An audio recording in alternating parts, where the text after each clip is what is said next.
Welcome to Rewiring Health, your hub for transformation and empowerment. I'm your host, Kelly Kessler, and I'm here to guide you in aligning with your true self. Discover the freedom and vibrancy within you as we release patterns of self-abandonment and transcend the health impacts of stress. Get ready to unlock your potential and embrace the freedom and vitality you've been seeking. Now let's dive in.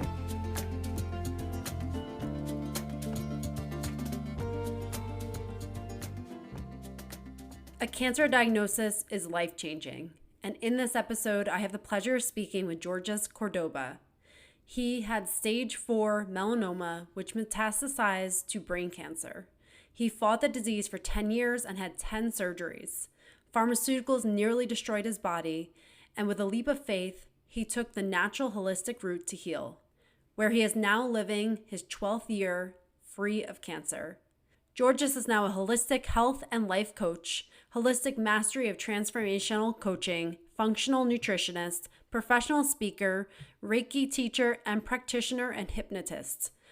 In this episode, Georges shares how he navigated life after the diagnosis of cancer through multiple medical treatments and then coming to the decision where he was going to take his own health into his own hands and start integrating some holistic approaches that really became transformational in his journey. He shares so much of his own journey in this, and it is absolutely life-changing and inspiring. All right. Well, welcome, Georges Cordoba, to the podcast. I am so honored to have you on. I can't wait to get into everything we're going to talk about today. So thank you for being here. Thank you. Thank you for allowing me to be your guest. It's an honor. Absolutely. Yeah. And what I want to get into, because what struck me about you is just you shared a little bit about your story, and it's just so profound, but I would love to hear it from you and just share your journey of where you experienced some really tremendous challenges and where you are today. Sure. Yes. Well, it all started back a few years back, and I was 42 years old. I had already been a chief technology officer for about 4 years, and my career was in computer science and software engineering. I'm actually from Caracas, Venezuela, of Greek and Spanish parents, and I came to the States to study, but with a full ride scholarship to play NCAA Division I tennis. And that's how I ended up here. But then with time, I got a job actually got married and got a job in Florida with IBM, and that started my career. But I have to share with you, Kelly, that, on my Greek side of the family, many of my family members died from the very thing that plagued me. At the age of 5, I lost my grandfather, and I remember this vividly. Greeks tend to be very over emotional in these things. And then, like a couple of years later, his brother, they're all migrated to Venezuela. Some of them went to actually South Africa. But then a few years later, 2 of my grandmother's sisters passed from cancer. Then my godfather, were Christian Catholics, and also Greek. He was my mother's cousin, also passed from cancer. Later on, my uncle at the age of 55 passed with cancer. And then my dear mother passed with cancer. And 3 weeks after her passing, I was too diagnosed with the disease, but in my case was a very advanced form of cancer. And I just couldn't understand it. Although when I looked at my entire landscape of my family, I felt it was destiny. It looked that way, and I felt like I would be doomed. And lo and behold, it happened. And at that time, our kids, 5 kids, 4 boys and a girl, were young. The oldest was 14, and Claudia, the only girl, and the youngest was 7. And they just lost their grandmother. So they they just couldn't believe it. I remember my daughter saying, "Hi, Daddy, our family is breaking with this disease. We lost grandma and you're sick." And that added a lot. Imagine that added a lot of stress, additional stress and anxiety. But it was shocking to get that diagnosed, and you go through an emotional roller coaster. And I have to say, because um, disease, I have to just share this and I'll continue. Disease starts, all disease are emotional. And all disease also, I did a talk in Toronto, Ontario, and I met a holistic MD. He's an MD, and 4 years into his cancer, he realized things were not working, so he started to explore and ended up a year or so later stopping the treatments because he found a better way to do it. So anyway, I just, in my case, after going through this emotional roller coaster, denial, anger, why me, my kids, what's going to happen to them, my wife, my career. I mean, everything in a way stops. Now you have another thing to worry about, which you weren't planning. And as an athlete, I was, in good shape, but I was doing too many things, with my career, trying to take the kids to coaching, then we go camping. I was trying to do it all and still playing tennis tournaments. So believe it or not, when you go that way, producing a lot of stress in your body, and this stress produces cortisol. And there's another thing that people need to know. You and your audience, I like to share these. Also, all chronic disease, including cancer, start in an inflamed body. In other words, the pH balance is very acidic. And that's because of the stress. That's because we eat too fast because we have things to do. And I'm a nutritionist, and as a nutritionist, I shifted careers, by the way. I had two leaps of faith.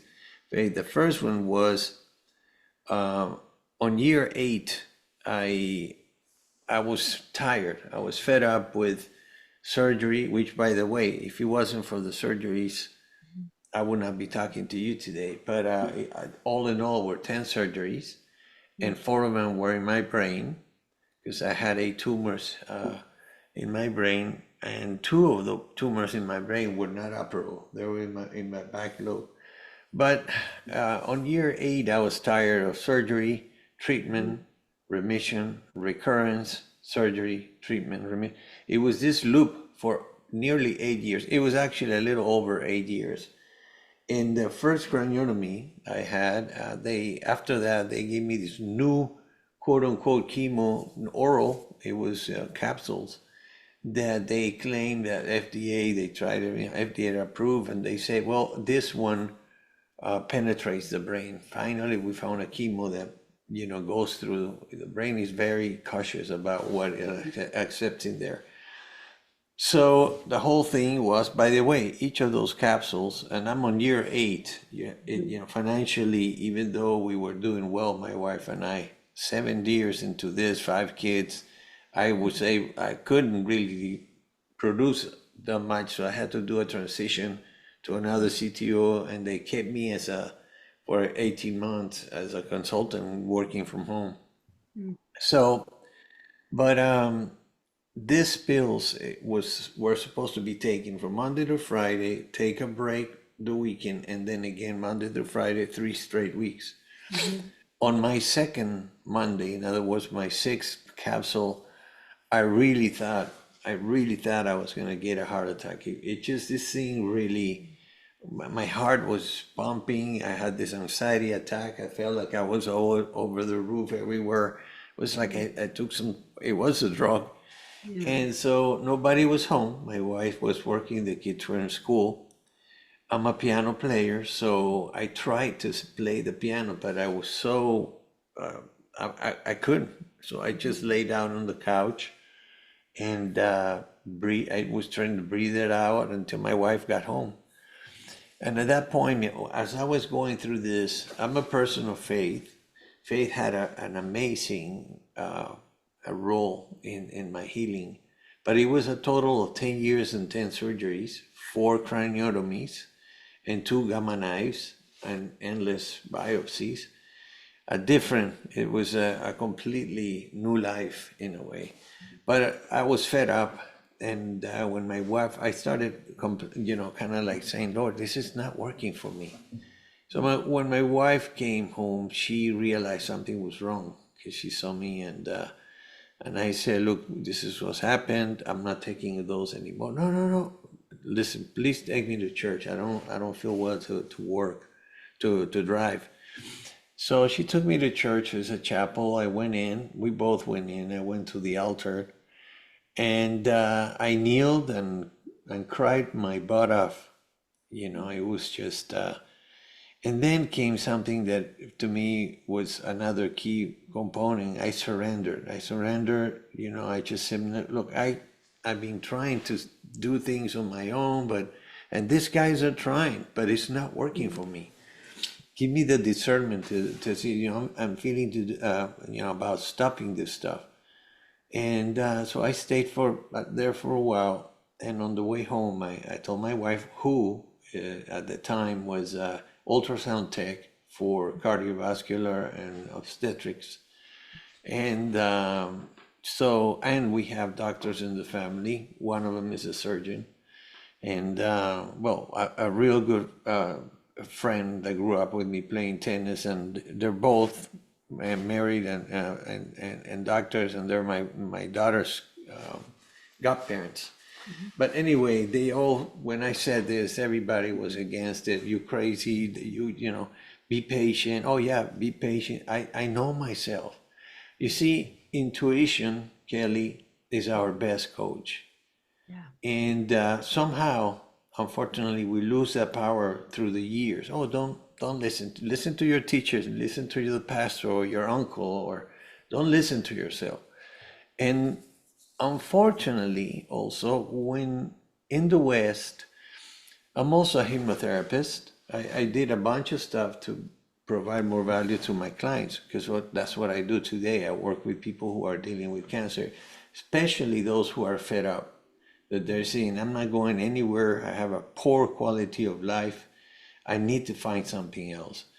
And so that's what I do. I help them transform their health and vitality. So anyway, they were going trying to convince me, and but I said, look, I know myself. I'm gonna go taking the holistic health route to heal, and here I am, 12 and a half years free of cancer. But this experience, as you may imagine, radically changed my life. Pharmaceuticals were killing me, and so I made that decision. And then I had another leap of faith, which was, basically when I went natural, it's almost like the universe, God conspired and sent me angels in the form of humans. And the key here is learning to receive. Many people don't want to know, they don't want anybody to know that they're going through cancer, or they just kind of go into this cocoon in a corner and play the patient role. No, that's not the way to do it. It is not. And so I made a decision when I realized that I was, doing better and better and better, and ultimately the cancer was gone. One of the things that I did when I decided to go natural is go to my oncologist, an amazing guy. Not all of them are the same. I have clients, boy, the things that I hear that they happen, it's not, but it's not the point to talk about that now. Anyway, my oncologist said, are you sure, Georges, that you want to stop? And I said, yes, doctor, but I would appreciate if you could continue to do the follow-ups for me. And he said, sure. And if whatever you're going to do, I explained a little bit, doesn't work, maybe there's something new that we can try, stuff like that. So, I don't blame these guys, but they only know one thing. They're not nutritionists, they're not psychologists, they're not, acupuncturists, masseuse therapies, or Reiki, or energy workers. So, but my survival experience actually was a blessing. I see it back now because God gave me the chance to sing the song I was born to sing, which is helping people live in wellness and with purpose, which is something that many people never find it. And it's so simple in a way to do.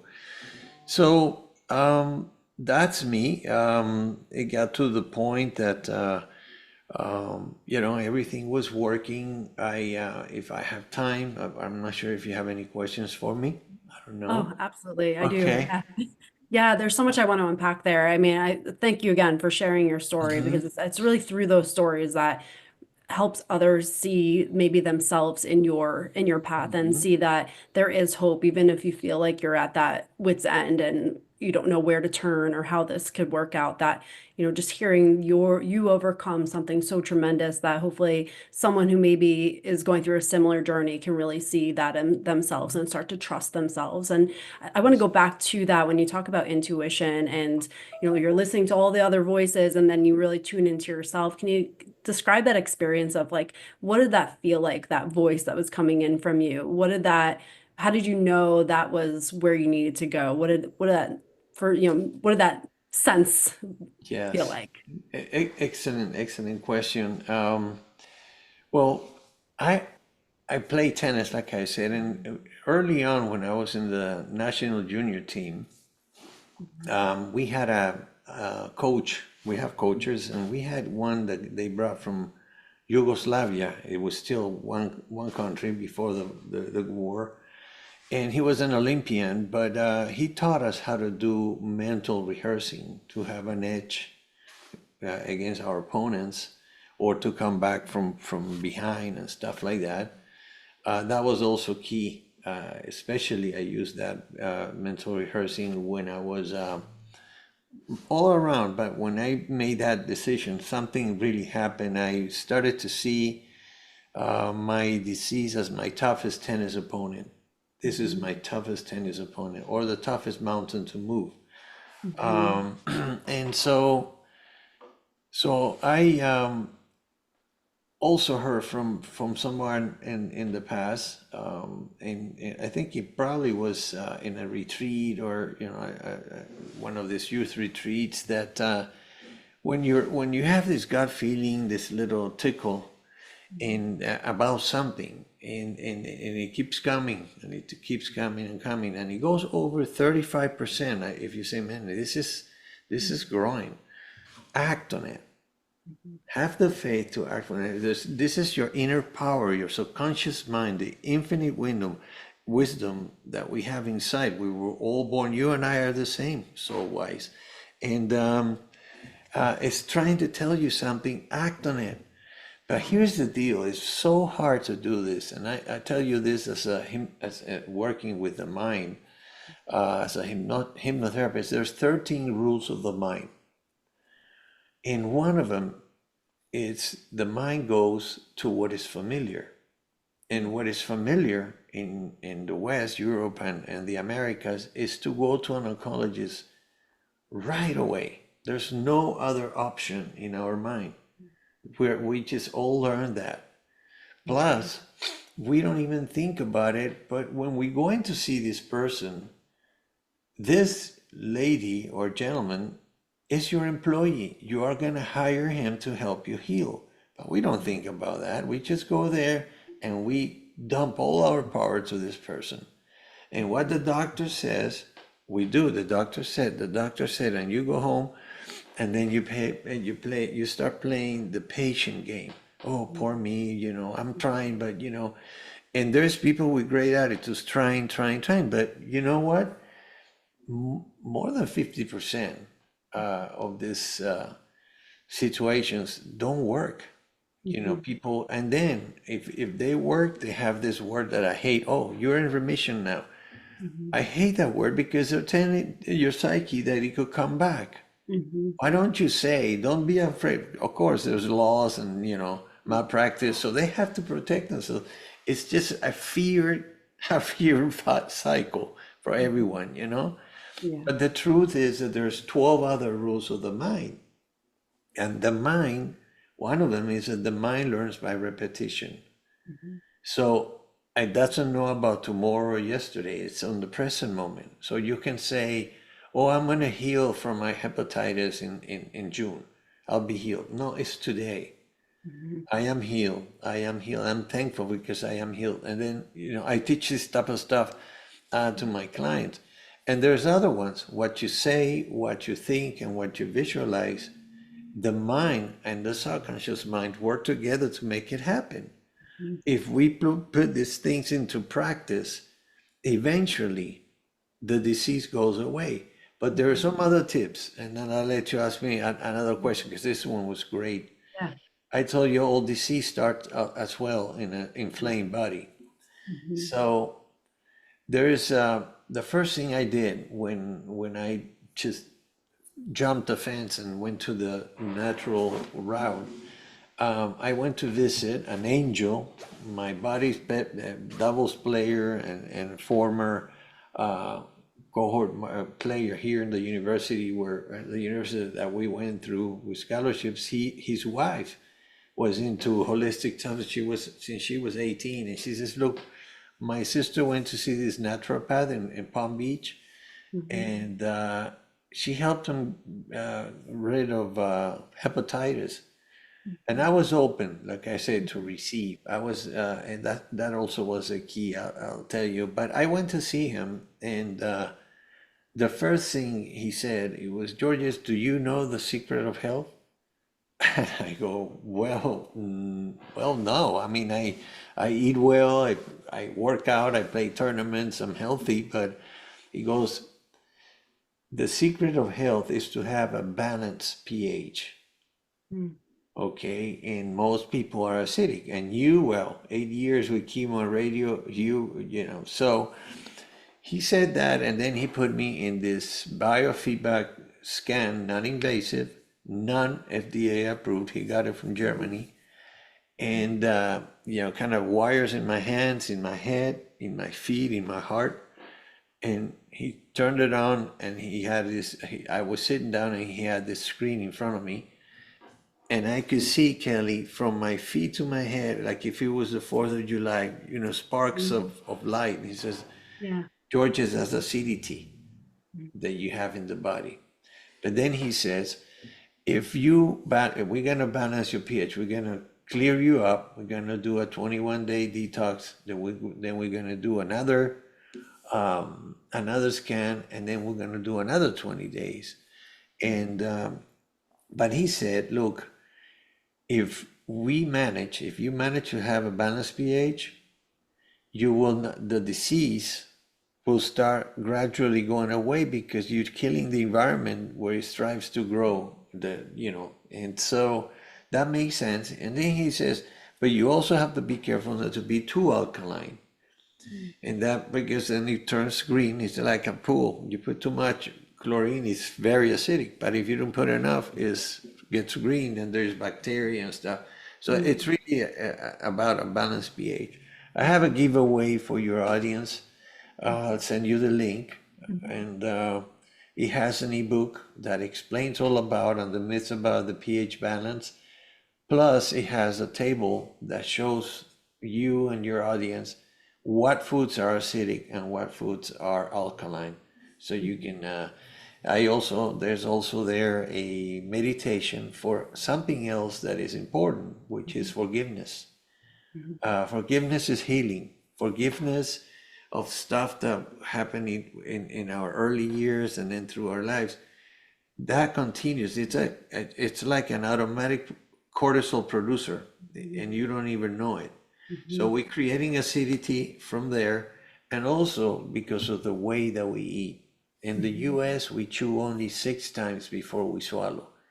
So instead of processing the food in our mouth with the saliva enzymes, we just throw the stuff down to the stomach. It's not processed, and the stomach does not know what to do. This is a beautiful design, but not knowing what to do it stores it into fat, and little by little it becomes acidic. So there you go. You see this stuff. Yeah. Yeah, absolutely. I mean, just kind of going back to what you were saying earlier is big thing that, I took from you, and I see this in so many people is that, it's of course it's important to have, guides in the process and having people outside of you that can really help and support you. But when you relinquish your power, that's when really things start to not Yes, work out. That's, I think, a big problem in what we have going on now is that we just say, you're going to fix me. And we kind of yes, relinquish our own inner power to do that and our own responsibility to do that. And it's yeah, about taking it back. Like we have the power, but if we are so quick to give it away, we're just leaving ourselves empty. absolutely. And Mhm. you just mentioned something, it reminded me, my friend's healing happens from the inside out. We Mhm. do have the power. Yeah. We got ourselves sick. Nobody Mhm. else did. These Yeah. diseases are not hereditary, at least cancer. 95% of cancers are not hereditary. Mhm. We create this cortisol and this acidity in our bodies. We are stressed out. We don't sleep well, which is Mhm. another thing we could talk for. The Mhm. cycle, the Yeah. human cycle. There's a part of our cycle is detox and restore, which is we do that in our sleep. But many people don't eat during the day, and then they have this huge meal half hour before they go to bed. Mhm. And guess what? Instead of using the energy, the subconscious mind to detox and restore, the energy is used for digestion.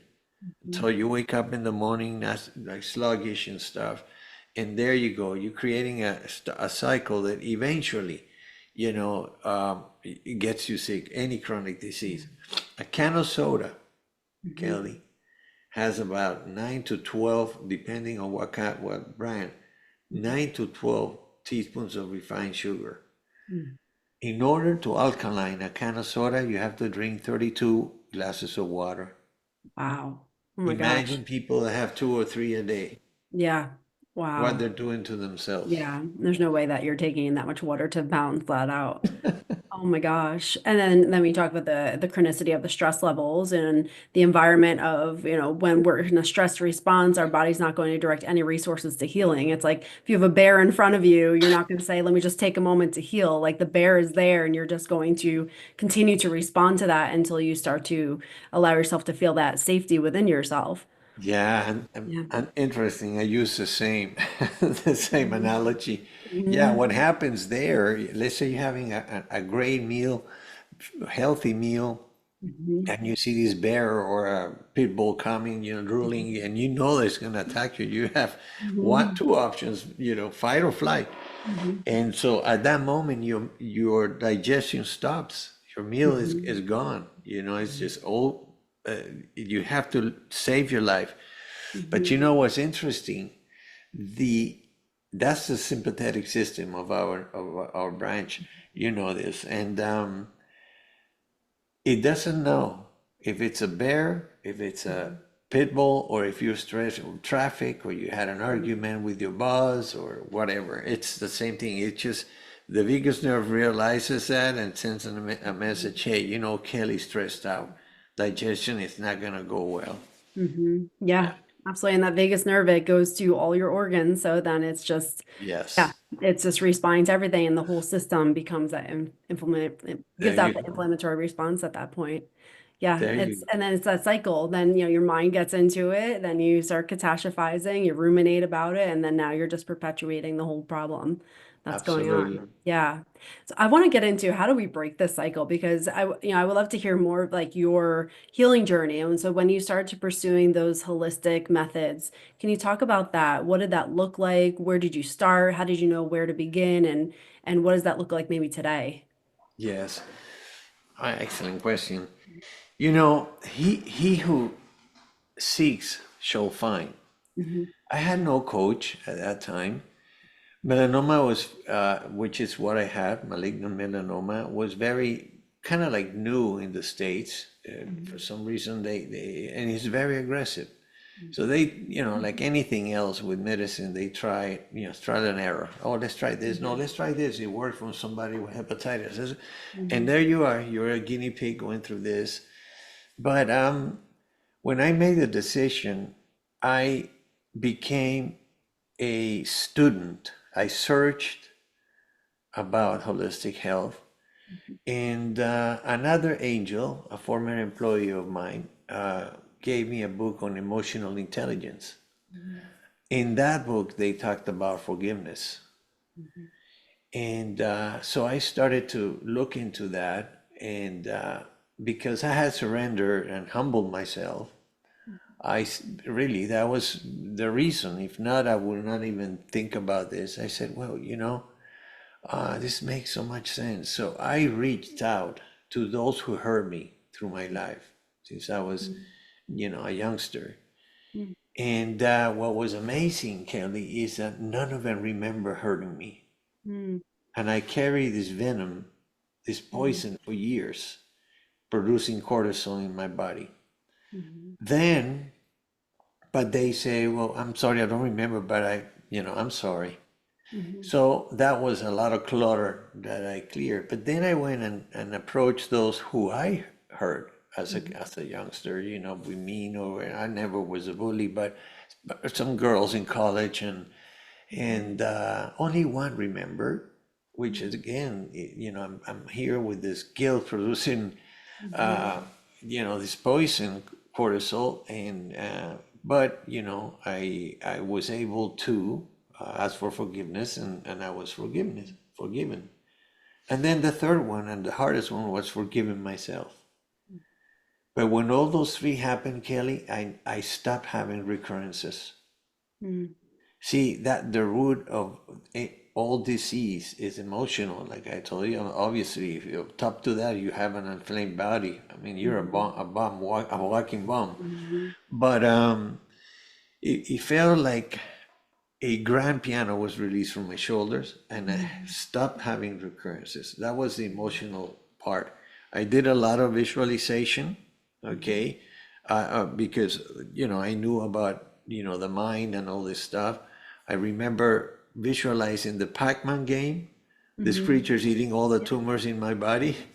Yeah. And then because of my faith, I remember my two favorite colors are light blue and pink, coming down like divine rays coming from my head through my head all the way through my feet, melting everything that was not good for me.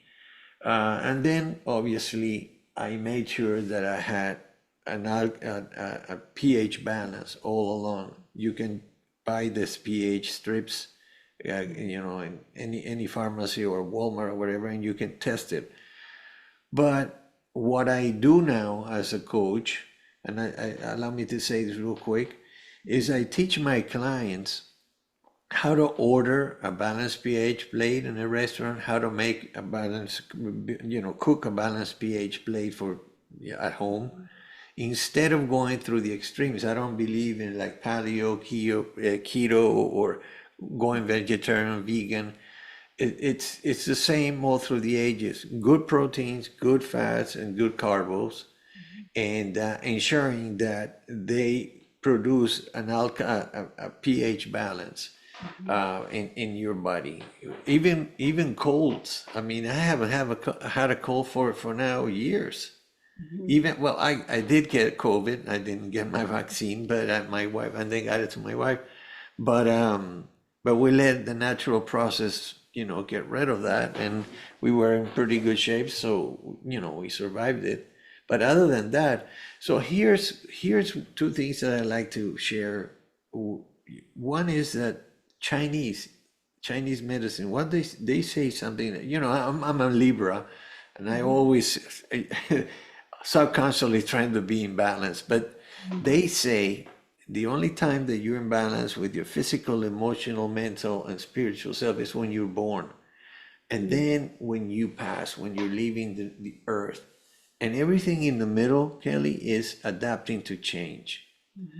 I work holistically. I'm a holistic health coach. And what I do, I use a metaphor of the four legs of the table. One of them is your physical body. The other one is your emotional body, your mental body, and your spiritual body. Which, by the way, it's not like religion. You can be religious and spiritual, but you can be religious and non-spiritual. You know, you just go through dogma and that's it. And then, also that, so that spirituality is really embracing this beautiful planet, embracing others, understand that we're all connected spiritually, and do good, service others, and do some stuff that I have in my book that it became a bestseller on day one, Kelly. Can you believe that? Amazing. Wow. Yeah. Amazing. And what a tremendous message to get out there for maybe so many people who are really feeling like they need some help Hmm. in that moment. Amazing. Well, one thing I do want to ask you is that transition from this is happening to me to this is happening for me. Can you talk about that? Because that is a theme that I see in so many people. Once you can make that transition and almost look at it from like that soul level of this is all a gift for me, and now you are living that, you're Yes. helping people through that, so you're using that gift. Can you talk about that transition and what that looks like, and how we can really get to that place in our life so we don't feel like we're a victim of our circumstances. We're really just a receiver of a tremendous gift. Yeah. Well, it's a great question. Mhm. Um, it is said that this is a transformational coaching paradigm. Mhm. Okay, your challenges will end up being something that you'll use to help others. Mhm. That's for one thing. That's the four. Mhm. Psychologically, and also we have an ego when we are diagnosed with any of these diseases, but cancer seems to be the one that everybody sees with, uppercase letters and bold. Mhm. When really you have to have a scan to see these little creatures. But um, in my case, I first started having some survival guilt. Mhm. I remember starting with four other, you know, people, three ladies and a guy, and they didn't make it Mhm. through, even I think it was in 9 months they were gone. They have pretty much the same diagnosis. Mine started here in my scalp. If you get see Mhm. me closer, you see some scars and obviously the craniotomies. Mhm. But it is so true that it doesn't happen to us. But in the beginning, we stuck in this why me. I go to a party, everybody seems to have fun. Everybody's going to work with no problem. I have a new routine, a new daily routine. So you playing, it's almost like a psychological process that Mhm. you have to allow to go. Time is a healer in that sense. You have to allow this stuff to go, and then again with your intuition realize that we created that on us, nobody else. It wasn't, some people say blame God. Oh, why me? Look at that, I have five killed children. I feel like Job in the Old Testament. Mhm. I'm such a good person. We go to missionary stuff, and me. Mhm. But the moment that you realize that you are at fault and you created this on you, then you start realizing as well that you can heal yourself. You can reverse this with patience, though, because it takes a long time to get cancer, but it's not going to go away just with throwing a lot of chemo stuff on you, this venom. It doesn't work. I have to say it with authority. It doesn't work. It didn't work for me, but I'm here. Mhm. And part of it is because I was certain of what I wanted, and I really have a conviction that there was something there that I could not see, that if I Mhm. took action was going to help me. Because faith without action, or intention without action becomes an illusion. Mhm. And like the Apostle James said, do not deceive yourself. Faith without action is dead. Show me your faith with your action. That's what I did. Take Mhm. action. And then I started to realize that survival guilt went away. Well, I remember saying to some of them, hey, look, let's take these mushrooms that they come from Japan or this and that. oh no, I don't believe in that stuff. I'm gonna continue to do my life until, you know, God takes me. And Mm-hmm. two of them were younger than me. I was diagnosed at 42. Two of them were in the low 30s, early 30s. Wow. So yeah, so that transition, it was like, for some people it never happens. Mm-hmm. Yeah. And so one of the things that, see, here's the answer really. Mm-hmm. We live in a very in a very, it's a noisy uh, culture, all and worldwide, and we don't give ourselves time for us, time to kind of like take a few deep breaths any time in the day. The best time is in the morning, as I teach my clients how to create a little shrine and do some time for you. Time is not renewable, so might as well, take some time for you first, nourish yourself first, and you can help somebody else. When you're in silence, and you can visualize stuff, and you can just be quiet and breathe, things come to you. Mm-hmm. And that's when you realize, you start thinking, wow, wait a minute. Um, I'm not victim here. I'm just gonna keep going. But we need to really work on that familiarity that we have, that rule of the mind, and say, look, don't wait until they tell you, hey, we tried everything, go home or try something else. Oh, now after 6 years and all this money, and feeling, like Yeah. with a poor quality of life, you tell me that, Mm-hmm. you know, and you have no idea how many people I have met in Conquer, Cancer Conquer communities, and hospitals, and more than 8 million people that went natural like me, that are there walking around and coaching and helping others. Others decide, hey, that happened, I don't even gonna share that. But some of us say, hey, we have to let people know that healing happens from the inside out. Yeah, absolutely. And what a gift that you're giving the world right now by using what you've gone through to actually help people and Mhm. transform the message and transform the idea that cancer is inevitably a death sentence, or it's just, or poor quality of life for life, and that it really can be something different Yeah. if you take Yes. responsibility and really know that you have the power from within you. Going off of that, I want to just ask you, because when you go through something so tremendous and you're so impacted by that, how has your perspective on life shifted? So many of us just kind of take time for granted and go through the motions, and how's that shifted in you, and maybe being more grateful and realizing how Yeah, precious it is. absolutely. Um, yeah, it changed it 100%. My perspective. I really appreciate everything. I love to trek. I like to be outside. I like to run, still play tennis. But if you go somewhere and you see this beautiful flower, where many people just pass by, they pass by. They don't embrace it. That a flower is a miracle too.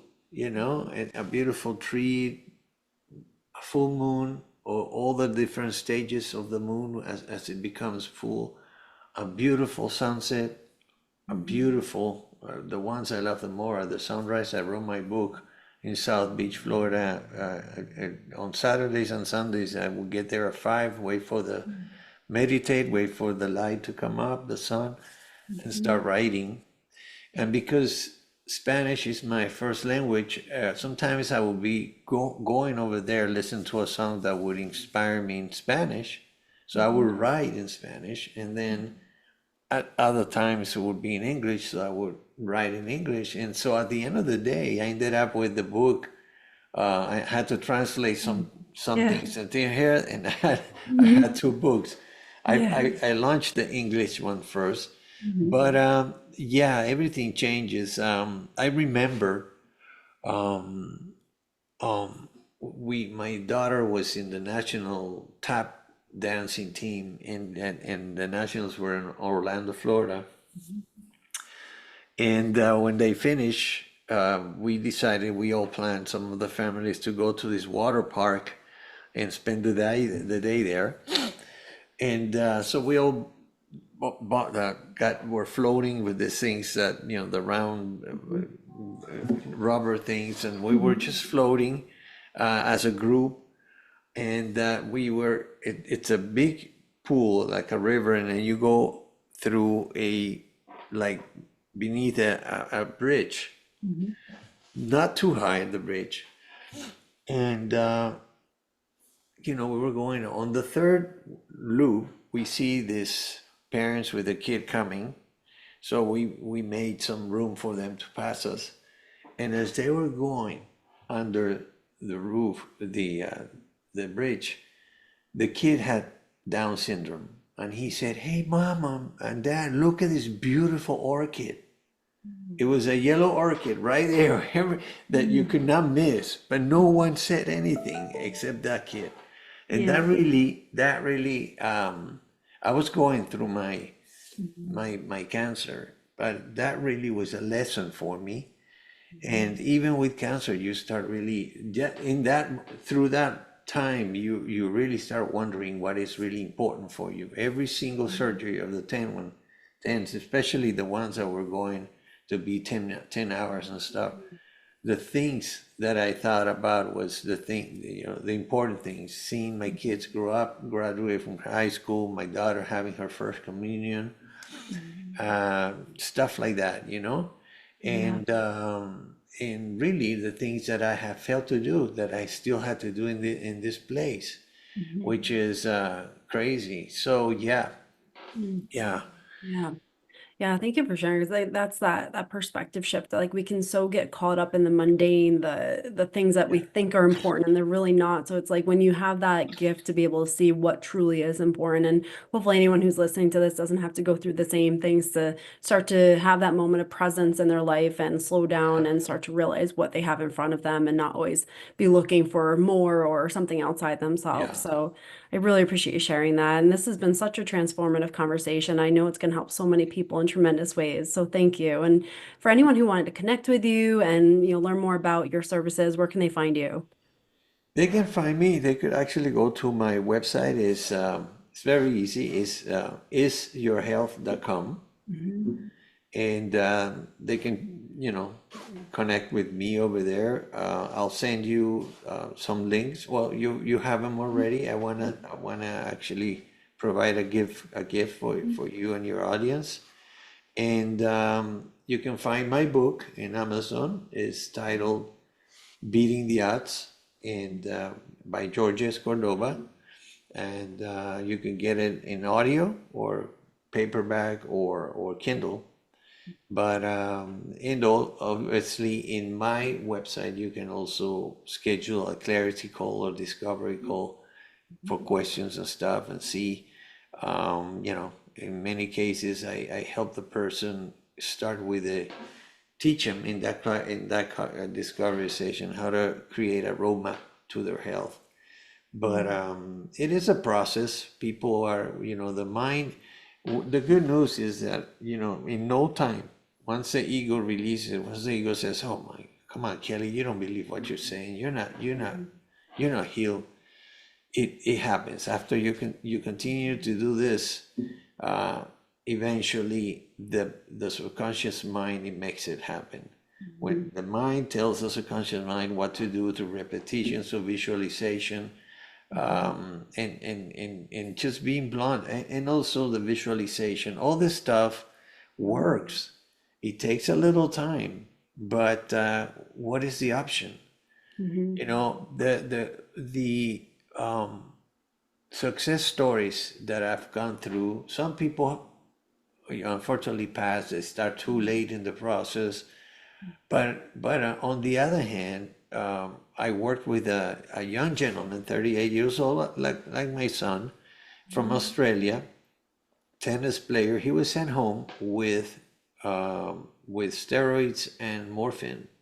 He had a very complicated form of cancer that hit his head and his spinal cord. And he's real quick, if you don't mind.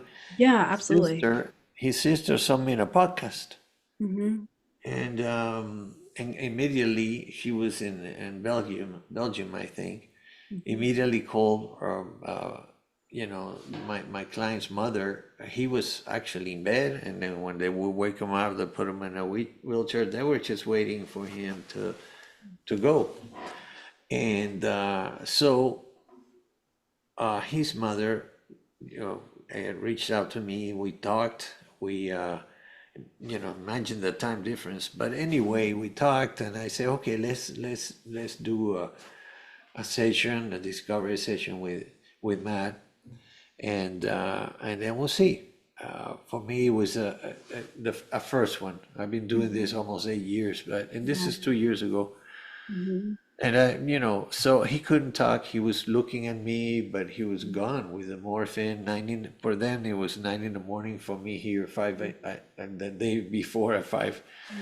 But to make it short, I just said, okay, look, let's go. I was, uh, I'm a Reiki teacher Mm-hmm. as well. I do Reiki signs, and I also do a prayer before I do my for discernment, and to put my ego away and just be with that person. So this young man, you could tell though, because of the mother was saying, my mom too. It's just it can't happen. George said, let's see. So I decided, okay, we're going to go week to week, Mm-hmm. and we're gonna just work on the mind and the emotions. Mm-hmm. On week 3, they have him sleeping downstairs. He had his house in Melbourne, but he couldn't live alone, so they brought him home 2 hours away from the city. Mm-hmm. And on Fridays, his doubles partner, who is a physical therapist, will go and see him. And real quick, when he was talking, his name is Eddie, talking to Sally, the mom, and he just actually, rose his voice and said, "Hey, come." He was standing from the wheelchair, Wow. and he said, "Mama, I want you to ask the doctor to take the morphine away from me." Mm. Wow. Oh my And God, so, goosebumps. Wow. yeah, and so they looked at each other, and then the doctor said, "Okay, let's do that." 2 weeks after that, no, the next Friday, when Eddie came, he asked them both if they could walk him around the block. So they Mhm. held him, and he walked around the block. Wow. And eventually he was walking in the house a little bit. Mhm. And one of these Fridays, he asked Eddie to go to the tennis courts, which were about a mile Mhm. from the house. And they walked over there without help. He walked over there. Then Eddie said, "Oh, let's call your mom to pick us up." He said, "No, no, let's walk back." Mm. In 3 months, he was having dinner. Wow. I mean, they had to help him. I mean, Yeah. he had a condition, but the mind is so Mhm. powerful, and Yeah. so he started. Oh, by the way, he was asking to be off uh, the steroids as well. Mm. That had Mhm. to take. It was slower. Yeah. But so no one can have the answer, because in terms of, don't tell me, they told me that I had a 4% chance of survival. Mhm. And I say, oh, well, who is saying that I cannot be one of those four? Mhm. You Yeah. know? Mhm. Uh, Yeah. That's such a powerful message because so many people get those numbers and often would look at the 4% as their truth. exactly. And so it just questioning that and really having that faith that you can be the Yeah. other We, percentage. we, I don't know if I said that right, but most people look yes. at the 96% and you want to look at the 4% that E- you do have Exactly. that The power. full part of Yeah. the glass, even if it's a Yes. little bit. Absolutely. Yeah, 100%. And I am so grateful you shared that story. Again, it's another example of someone who often, maybe that would have no chance of having any kind of quality of life and look at the power of that. Yeah. So I think just hearing this, and the more stories you can hear this, and for anyone who's listening to this right now, I truly believe everything is put in your life for a reason. And this may be the nudge from the universe to pursue maybe something, an alternative method to really Yeah. heal yourself from the inside out. So even if it's the first step, take that first step, no matter what it is, towards really taking your power back and realizing that you Yeah. can heal from anything. Yeah. So I'm so grateful again for everything you've shared today, your story, your messages, and just your energy for being here today. Thank you so much, Kelly, and thank you for having me. I really Absolutely. appreciate it. Absolutely. And if, for anyone who's listening to this, if you know someone who could benefit from this podcast, this episode, please share it with them. Again, these messages can't be shared enough. It just takes one person listening to this that can plant the seed and then really create a whole new reality for yourself. So again, thank you for everyone who tuned in today. Thank you. Thank you, Kelly. Thank you so much for tuning into this episode. If there was something in this episode that really resonated with you, or a message that stuck with you, please share it with someone else. It's only through sharing these messages that we can start to rewire our minds to feel empowered and live the life that we truly desire. Please subscribe so you never miss an episode. And again, thank you so much for tuning in to Rewiring Health.